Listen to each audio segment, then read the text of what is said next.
Hop, keyingi 13-misolimizga qaraymiz. 13-misolimizda agar do'kondan ko'proq miqdorda mahsulot sotib olsanglar deyapti. Uni narxi shunga mos pasayib boradi. Quyidagi grafikda shu miqdor va unga mos narxlar ko'rsatilgan ekan. Ya'ni agar 5 ta mahsulot sotib oladigan bo'lsak, buni S so'mdan sotib olishimiz kerak ekan. S so'm emas, S million so'mdan sotib olishimiz kerak ekan. Agar 20 ta olsak, uni narxi 1 million so'mdan bo'lar ekan. Ya'ni bu degani narx pasayar ekan, sababi qancha ko'p olsangiz, shuncha narxini pastlatib berar ekan. 50 ta olsa A so'mdan berar ekan. A million so'mdan berar ekan. Va bizda aytayapti, S dan A dan ayirsak 54 chiqadi deyapti. S dan A dan ayirsak. Ya'ni mana bu pulli narxi, mana S va A pulli narxi. Endi S dan A dan ayirsak 54 chiqayotgan bo'lsa, u holatda S dan A dan ayirganimiz mana bu ikkalasini farqi 54 degani mana bu oralig'idagi summa 54 ga farq qiladi degani. Mana shu yerdagi summa. Xo'p, endi S dan A dan ayirsak 54 ga farq qilayotgan bo'lsa, bu qaysi oraliqlar uchun o'rinli bo'lyapti? Agar siz 5 ta sotib olsangiz, S so'mdan 50 ta sotib olsangiz, A so'mdan olasiz ekan. 50 ta sotib olsangiz. Ya'ni 5 bilan 50 ta orasidagi farq umumiy 45 ta birlikka farq qilganda, 45 ta birlikka farq qilganda, biz uni 54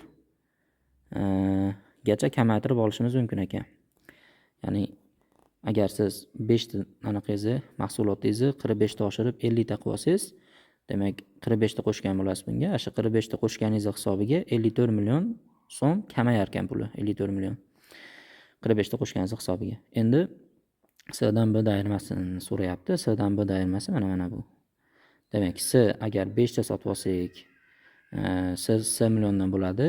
20 ta sotib olsak 1 milliondan bo'ladi. Endi 5 bilan 20 ning orasidagi farq 15.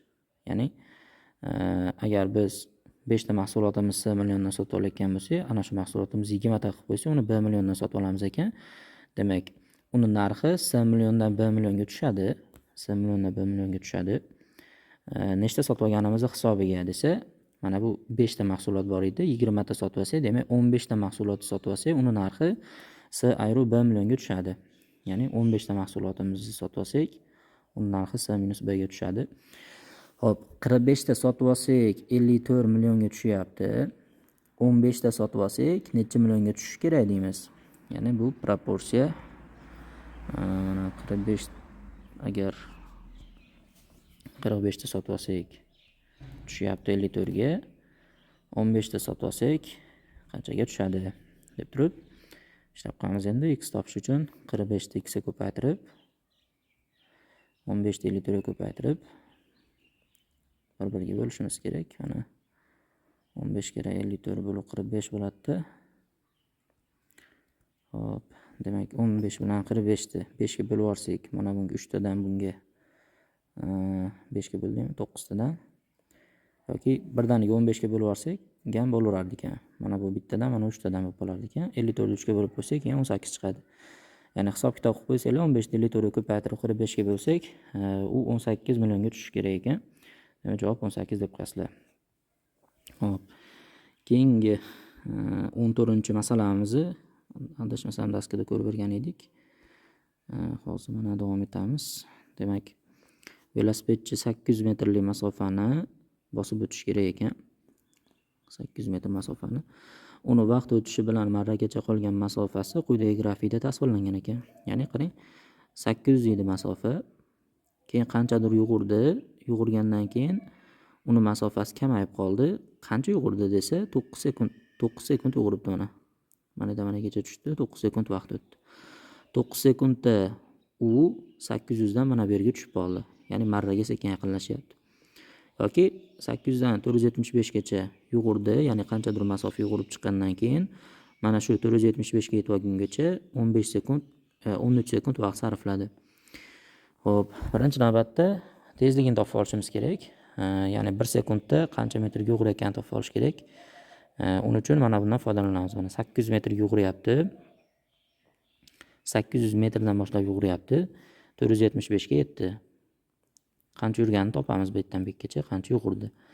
Hop, bundan buni ayirsak 5, mana bu 2, 3. 325 bo'lsa 800 bo'ladi. Demak 325 yugurib keldi. 325 metr yugurib keldi. Bunga necha sekund sarfladi? Mana vaqt mana bu yerdan boshlangan. 0, 1, 2, 3, 4 bo'lib o'tib 13 sekund vaqt ketdi. 325 metr masofaga 13 sekund vaqt sarflagan bo'lsa, demak 1 sekundda qanchaga yugurishini topib olish uchun 325 ni 13 ga bo'lib olishimiz kerak bo'ladi. Hop, 13 ta ichida ikkita bor. 26 bo'lsa 65 ta ichida 5 ta bor. 25. Demak 25 metr taqsim sekund ekan buning tezligi. Bu degani 1 sekundda 25 metrga yugurar ekan jism. Velosipedchi. Hop, 1 sekundda 25 yugurayotgan bo'lsa, hozir 1 sekundda 25 yugurayotgan bo'lsa, 25 800 dan 9 sekundda qanchaga yuguradi deb so'rayapti. Demak, 1 sekundda 25 yugurayotgan bo'lsa, 9 sekundda 9 kere 25 9 kere 5 45 to'g'ri dilda 9 kere 2 18 22 225 yugurib kelar ekan. Hop, 225 yugurdi degani bu mana bu yerdagi nuqta 225 bo'ldi degani emas. Bu 800 dan mana bu yergacha 225 yugurib keldi degani. Hop, endi mana bu yerdagi mana bu yerga yetgandan keyingi mana bu yerdan bu yergacha bo'lgan masofani toping deyapti. Ya'ni 9 sekund o'tganda marragacha qancha masofa qolgan edi? 9 sekund o'tganda o'sha yerga yetgan va marragacha shuncha masofa qolgan. Shuni topishimiz kerak ekan. Topish uchun 800 dan 225 ni ayirib tashlaymiz. 800 dan 225 ni ayirib oladigan bo'lsak, ya'ni 225 metrdan kecha yugurib kelgan masofasi umumiy 800 masofadan mana shuni chiqarib olsak, bu tomon qoladi. Xo'p, 0 dan 5 ni ayirsak 5, 9 dan 2 ni ayirsak 7, 7 dan 2 ni ayirsak 5. 575 metr qolar ekan. 9 sekund yugurganda deb qo'yamiz. Hop, endi